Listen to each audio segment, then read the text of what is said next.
ইসলামের সাইনবোর্ড দিয়ে ধোঁকাবাজি করে এই ক্ষমতা আমরা চাই না। আর এই ক্ষমতা আমাদের দরকারও নাই। আল্লাহর রহমতে আমরাই বিজয় হব, আল্লাহর রহমতে আল্লাহই বিজয় হব ইনশাআল্লাহ, কোনো সন্দেহ নাই।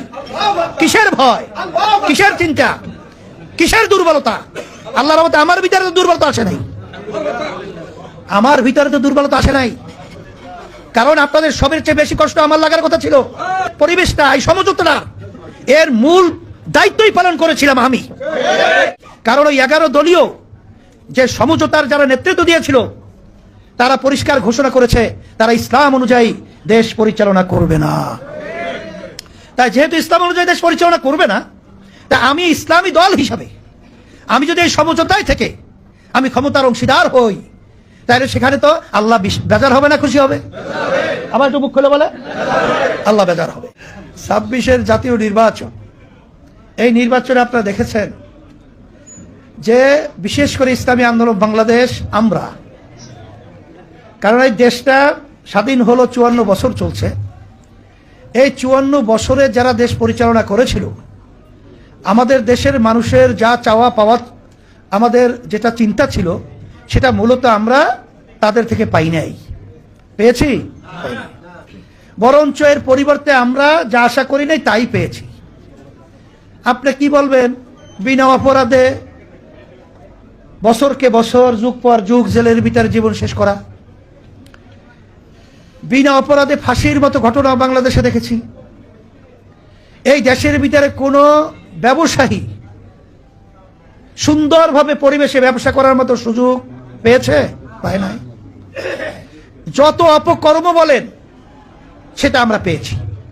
এই 53 বছর পরে 5ই আগস্ট 2024, না 2024-এর 5ই আগস্ট যেই ঘটনা এদেশে অভ্যুত্থান হলো, গণ অভ্যুত্থান, তখন এই দেশটাকে সুন্দর করার এবং ইসলামকে মজবুত করার, মানবতা জুলুম থেকে মুক্তি পাওয়ার একটা সুযোগ এসেছে।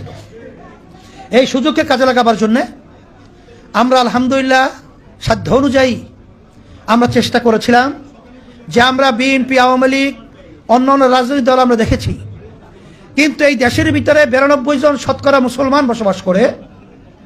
মুসলমান অর্থই হলো তারা ইসলাম নীতি আদর্শ, ইসলামকে ধারণ করেছে বিধায় তো তারা মুসলমান দাবি করতে পারছে, কিন্তু ইসলামী নীতি আদর্শ অনুযায়ী এদেশ পরিচালনা আমরা দেখি নাই।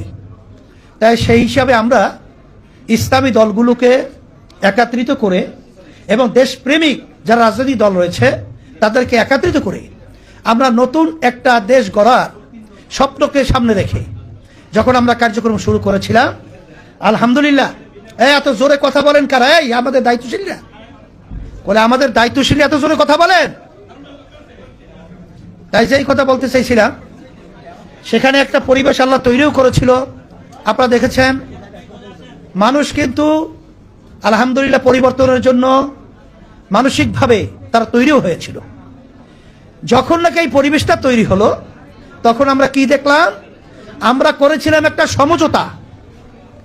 আর এই সুযোগ দেখে একটা শ্রেণী, এক শ্রেণী আমি বলবো লোভী, এরা এই সুন্দর পরিকল্পনাটাকে ধ্বংস করার জন্য এককভাবে ক্ষমতায় যাওয়ার লোভ নিয়ে ওরা বিভিন্ন ধরনের ষড়যন্ত্র করে রাত্রকে দিন বানিয়ে, দিনকে রাত্র বানিয়ে, আমাদেরকে ধোঁকা দিয়ে বিভিন্ন ধরনের ক্ষমতায় যাওয়ার নীল নকশা তৈরি করেছিল।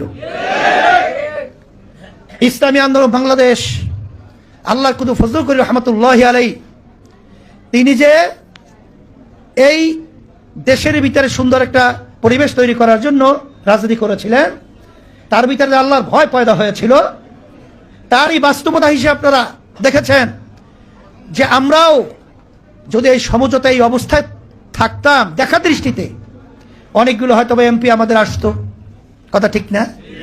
ভোটের পার্সেন্টেজ আমাদের অনেক বেড়ে যেত। এটা তো একটা লোভনীয় একটা পরিবেশ তৈরি হয়েছিল।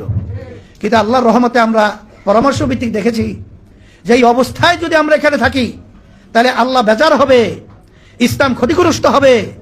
এখানে যে আশা লক্ষ্য উদ্দেশ্য নিয়ে, কারণ ওই 11 দলীয় যে সমঝোতার যারা নেতৃত্ব দিয়েছিল তারা পরিষ্কার ঘোষণা করেছে তারা ইসলাম অনুযায়ী দেশ পরিচালনা করবে না।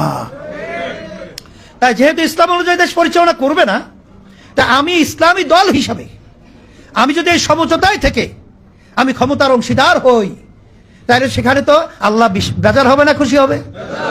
আবার একটু মুখ খুলে বলে, আল্লাহ বেজার হবে।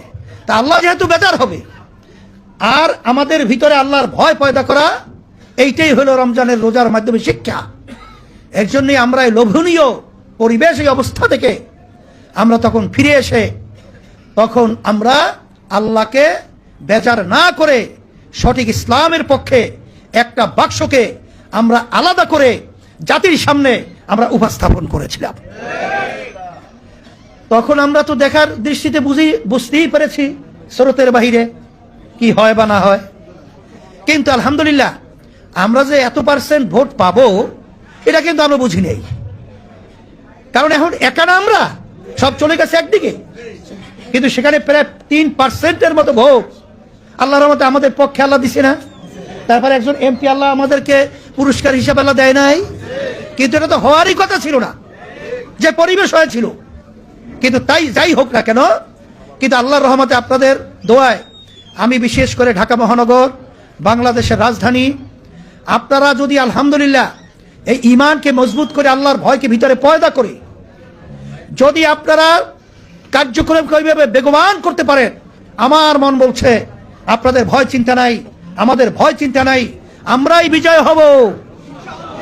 আল্লাহর রহমতে আমরাই বিজয় হব, আল্লাহর রহমতে আল্লাহই বিজয় হব ইনশাআল্লাহ, কোনো সন্দেহ নাই। কিসের ভয়, কিসের চিন্তা, কিসের দুর্বলতা? আল্লাহর রহমতে আমার ভিতরে তো দুর্বলতা আসে নাই, আমার ভিতরে তো দুর্বলতা আসে নাই। কারণ আপনাদের সবের চেয়ে বেশি কষ্ট আমার লাগার কথা ছিল। কারণ এই যে পরিবেশটা, এই সমঝোতাটা, এর মূল দায়িত্বই পালন করেছিলাম আমি। তাই সেখানে যেই বিষয়টা আমার মাধ্যমে তৈরি হয়েছিল, সেটা আমার সামনে বলতে গেলে আমাদের মাধ্যমে সেটাকে দুর্বল করা হবে বা আমরা ওখানে থাকতে পারবো না, এটা সবচেয়ে বড় কষ্টটা আমার লাগার কথা ছিল। কিন্তু আল্লাহকে বেজার করে, ইসলামের সাইনবোর্ড দিয়ে ধোঁকাবাজি করে এই ক্ষমতা আমরা চাই না, আর এই ক্ষমতা আমাদের দরকারও নাই। এর জন্যই ইসলামী আন্দোলন বাংলাদেশ, আমরা আল্লাহর রহমতে ইসলামের পক্ষে একেবারে নিষ্ক্লোষ পরিষ্কার একটা বাক্স জাতির সামনে উপস্থাপন করেছিলাম। আল্লাহর কাছে জবাব দিতে পারবো, মালিক আমরা ইসলামের পক্ষে বাক্স দিয়েছিলাম। কে ওখানে সমর্থন করেছে, কে করে নাই, সেটা আপনি জানেন। এর জন্য আমাদের কোনো দুশ্চিন্তার কিছু নাই। আপনার ইখলাস নিয়ে পরামর্শ ভিত্তিক কাজের গতি বাড়াতে থাকেন। আল্লাহর রহমতে দেখবেন দুনিয়াতে আপনাদেরকে আল্লাহ সম্মানিত করবে এবং আখিরাতে আল্লাহ রাব্বুল আলামিন সম্মানিত করে উঠাবে।